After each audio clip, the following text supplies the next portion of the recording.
Air ഫ്രയറിൽ കോവയ്ക്ക മെഴുക്കുവരട്ടി വയ്ക്കാൻ പോവാണ് കേട്ടോ. അപ്പോൾ കോവയ്ക്ക അരിഞ്ഞിട്ട് ഞാൻ മുളക് പൊടിയും മഞ്ഞൾപ്പൊടിയും ഉപ്പും കുറച്ച് വെളിച്ചെണ്ണയും കൂടെ പരട്ടി വെച്ചിട്ടുണ്ട്. എന്നിട്ട് എയർ ഫ്രയറിലാണ് ചെയ്യാൻ പോകുന്നത്. ആദ്യമായിട്ടാണ് എയർ ഫ്രയറിൽ കോവയ്ക്ക മെഴുക്കുവരട്ടി വയ്ക്കുന്നത് കേട്ടോ. അപ്പോൾ നമുക്ക് നോക്കാം എങ്ങനെയാണെന്നേ. പ്രീ ഹീറ്റ് ചെയ്യാൻ വെച്ചിട്ടുണ്ട്. ഒരു 5 മിനിറ്റ്സ് ആണ് വെച്ചിരിക്കുന്നത്. ഇപ്പോൾ 2 മിനിറ്റ് കൂടെ ഉണ്ട്. ഇനി 180 ഡിഗ്രിയിൽ ഒരു 5 മിനിറ്റ്സ് പ്രീ ഹീറ്റ് ചെയ്തതിന് ശേഷം നമുക്ക് കോവയ്ക്ക ഇടാം. ഇട്ട് കൊടുക്കാം കേട്ടോ. അയ്യോ, കൈയൊന്നും പൊള്ളരുത്, നിരത്തിയിടാം.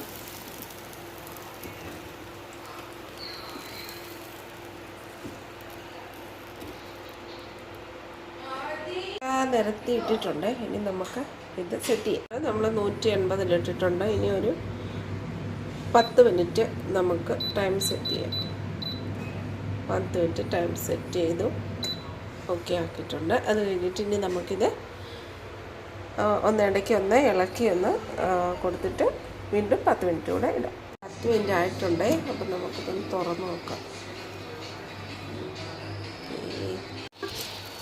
ഒന്ന് ഇളക്കി കൊടുക്കുക.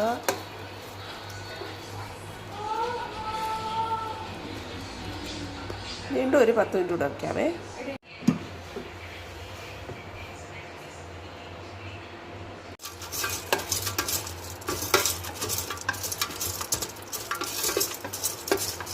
ഫ്രൈ